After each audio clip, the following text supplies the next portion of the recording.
Coach Tyrone here. In this video, I'm going to show you what emotional stress and emotional abuse does to you in a relationship or in a marriage. Number one, you're investing too much time into that relationship or that marriage and you feel obligated to remain in it. Now it's not you get to, it's you have to. You don't have to do anything that you're not called to do by God.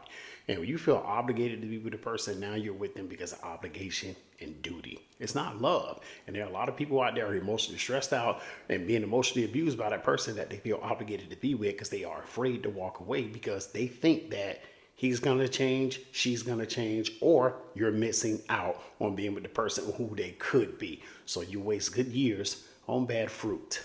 Number two, you feeling the pressure to settle down, or you get tired of waiting on God for the right person God has for you. So you stay with this person. You don't want to be single. The world told you, social media told you, broken people on TikTok told you being single was a prison sentence or a punishment or you done something wrong. When Paul tells you in the Bible that being single is a gift. For my singles out there, if you don't know how to be single, let me tell you something. You need to learn your purpose. You need to learn your ministry, which is where you're called to serve in your purpose. And you need to have healthy outlets. I promise you, if you operate in those three, being single will be a breeze. I'll tell you that. But remaining with a person because you're afraid to be single and caring about what other people think, that's a major no-go.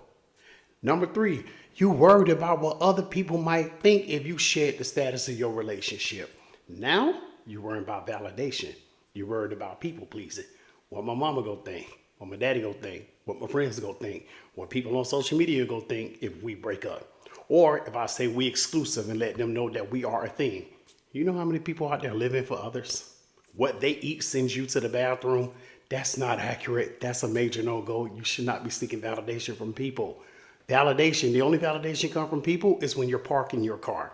Validation comes from God. Number four, low self-esteem, which make you think that you don't deserve more or better. This is major. There are a lot of people out there, and possibly you watching this video right now, you got low self-esteem, you think you don't deserve better, you think you can't do better, you can't find better or be with better. So you remain the same. So you stay in prison, an emotional prison in your relationship with your woman or your man because you think there's nothing else out there and won't nobody want me because he or she told you that. Don't believe that. And number five, you don't think you can have somebody better than your current partner.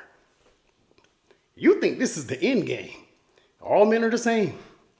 All women are the same. Because I'm the same with the same man or the same woman I'm not supposed to be with.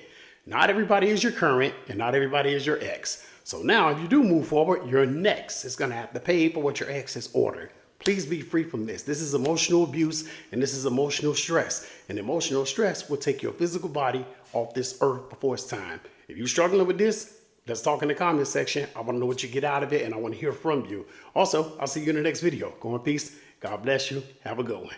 Bye.